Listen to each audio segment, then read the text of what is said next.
বিবাহ তালাক হওয়ার পর সেই বউ নেওয়ার বিধান কি? তালাকের পর স্ত্রীকে যদি কেউ ফেরত নিতে চান, তাহলে সেক্ষেত্রে তালাকটা যদি ফেরত নেয়ার মতো তালাক দেয়, তাহলে ফেরত নেওয়া যাবে। আমি একটা কথা প্রায় বলি, বিবাহ বিচ্ছেদের পর, তালাকের পর 15 বছর 20 বছর পরেও যদি আবার স্বামী স্ত্রী একসাথে থাকতে চান, সুযোগ আছে যদি তালাক দেওয়ার সময় সেভাবে তালাক দেন। আমাদের দেশে সাধারণত তালাক দেওয়ার ক্ষেত্রে আমরা 1 তালাক 2 তালাক না, পারলে শত শত হাজার হাজার তালাক দিই। স্ত্রীকে একা না পারলে স্ত্রীর 14 গোষ্ঠী সহ তালাক দেয়, আছে না নাই? এগুলা বিভ্রান্তি। যারা বিবাহ করেছেন তাদেরকে বলছি, আর যারা বিবাহ করবেন তাদেরকেও বলছি, খবরদার, দাম্পত্য জীবনে স্বামী স্ত্রীর মধ্যে যত বোঝাপড়ার গরমিল হোক, যত গন্ডগোল ফাসাদ হোক, কখনো রাগ উঠলো আর তালাক ঝেড়ে দিলেন, এই কাজটা কখনো করবেন না।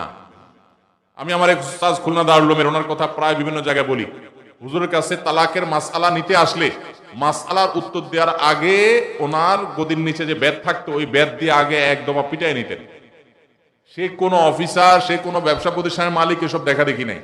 তালাকের মাসআলা কোনো পুরুষ লোক জানতে আসছে, এই মাসআলার উত্তর দেওয়ার আগে উনি বেতটা বের করে শরীরে যত জোর আছে জোর দিয়ে 4-5টা বাড়ি আগে মারতেন। ননদের কারণে, শাশুড়ির কারণে, বাইরের লোকের কারণে নানান ভুল বোঝাবুঝি তৈরি হয়।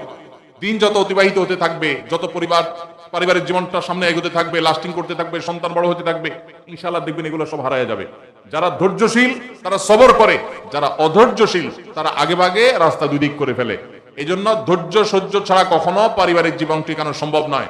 ঘরে ঘরে তালাক হচ্ছে, আমি তালাক নিয়ে একটা লিফলেট তৈরি করছি, ইনশাআল্লাহ সেটা অচিরেই হাজার হাজার মানুষের কাছে আমরা পৌঁছায় দিব, যে বিবাহের আগে তালাক সম্পর্কে সতর্ক হন। বেশিরভাগ মানুষ তালাক দিয়ে এসে এরপরে চোখের পানি ফেলে, এসে বলে হুজুর দিয়ে ফেলেছি এখন কি করব। আপনি যদি 3টা তালাক দিয়ে শেষ করে থাকেন, তাহলে সেক্ষেত্রে আপনার স্ত্রীর সাথে আপনার সংসার করার সুযোগ যদি নষ্ট করেন, গোটা পৃথিবীর সব হুজুর একসাথে হয়ে, মক্কা মদিনার ইমাম সাহেব একসাথে হন, আপনাকে আপনার স্ত্রীর সাথে সংসার করার সুযোগ দিতে পারেন না। কারণ ব্যাপারটা হলো ছুরি মারার মতো। আমার পেটে ছুরি মেরে দিলেন, এরপর আপনি জিহ্বা কামড়াচ্ছেন, আফসোস করছেন। আফসোস আপনি করতে পারেন, আমি আর জীবিত হয়ে যাব না। দাম্পত্য সম্পর্কটা এরকম।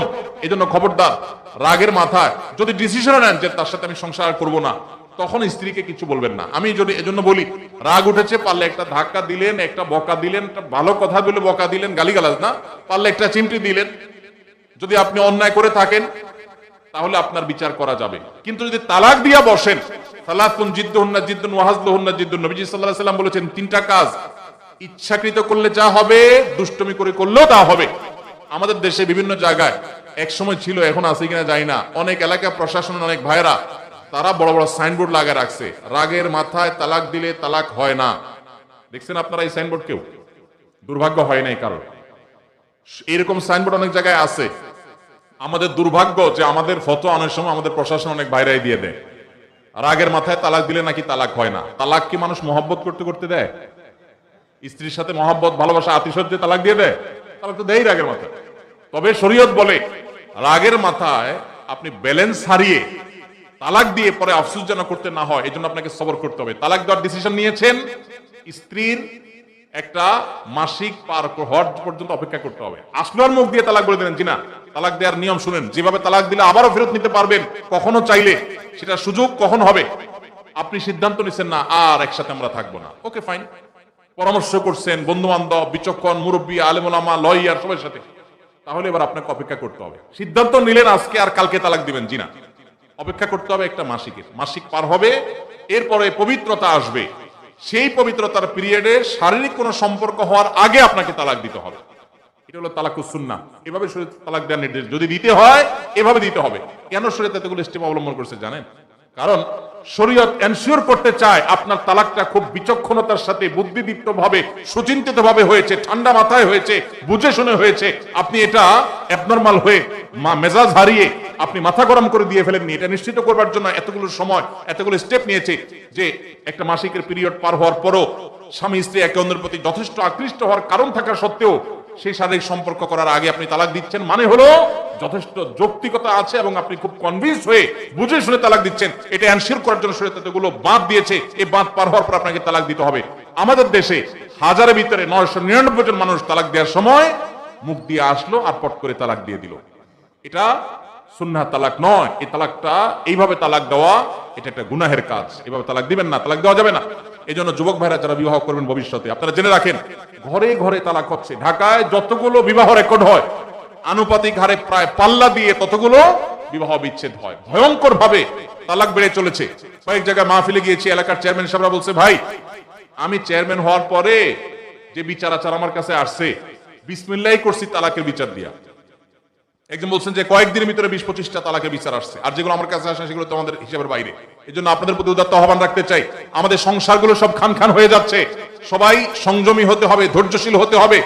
as-sabru জাযাউহু আল জান্নাহ, সবরের বিনিময়ে আল্লাহ তাআলা জান্নাত দান করবেন। সবাই সবর করবেন তো ইনশাআল্লাহ।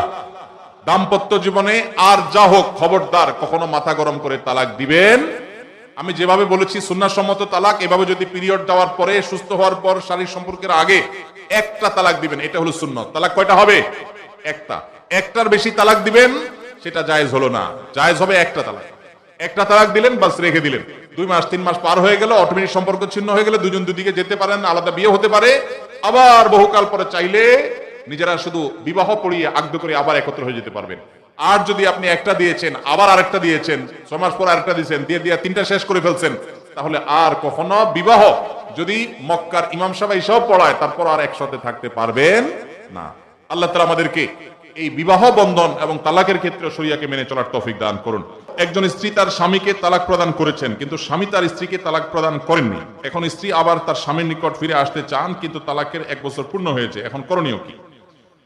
প্রথম কথা হলো, তালাকের কোনো উত্তর এইভাবে আমরা কোনো সংক্ষিপ্ত প্রশ্নোত্তরের সেশনে বা কোনো মিডিয়াতে, টেলিভিশনে আমরা দেই না। কারণ তালাকের প্রশ্নের উত্তর নিতে হলে ডিটেইল সব লিখে তারপরে তার উত্তর নিতে হয়। এখানে একটু হেরফের হয়ে গেলে বেশ কম হয়ে যায়। এই আব্দুল্লাহ জাহাঙ্গীর রহমানের প্রতিষ্ঠিত আস-সুন্নাহ ট্রাস্টের এখানে আলহামদুলিল্লাহ দাওয়া বিভাগ রয়েছে, গবেষণা বিভাগ রয়েছে। এখানে ওলামা ইকরাম, মুফতি সাহেবরা আছেন, বড় বড় দেশ সেরা ওলামা ইকরাম আছেন। সে সমস্ত ওলামা ইকরামের কাছে আপনাদের যাদের তালাকের প্রশ্ন আছে বিস্তারিত লিখে প্রশ্ন জমা দিবেন, তারপর উত্তর নেবেন। আমি এই প্রশ্নের উত্তরটা স্কিপ করলাম, এটা ফতোয়া বিভাগে উপস্থিত হয়ে তারপর উত্তর দিবেন। কারণ এক পক্ষের কথা শুনে বা আংশিক কথা শুনে তালাকের উত্তর দেওয়া যায় না। এখানে একটা সম্পর্ক থাকা না থাকার ব্যাপার, ডিটেল শুনতে হবে। সবচেয়ে ভালো হয় লিখিতভাবে প্রশ্ন করবেন, তার উত্তর ফতোয়া বিভাগ থেকে নেবেন, ডিটেইল লিখবেন। এরকম সংক্ষেপে 2 লাইন 3 লাইন না, কি বলেছে কি না বলেছে, কিভাবে দেওয়া হয়েছে। স্ত্রী যদি তালাক প্রদান করে থাকে তাহলে তালাক তাফউইজের জন্য কি শব্দ তিনি ব্যবহার করেছেন, একটু এদিক সেদিক হয়ে গেলে অনেক কিছু হয়ে যাবে। এজন্য এটা ডিটেইল জানতে হবে।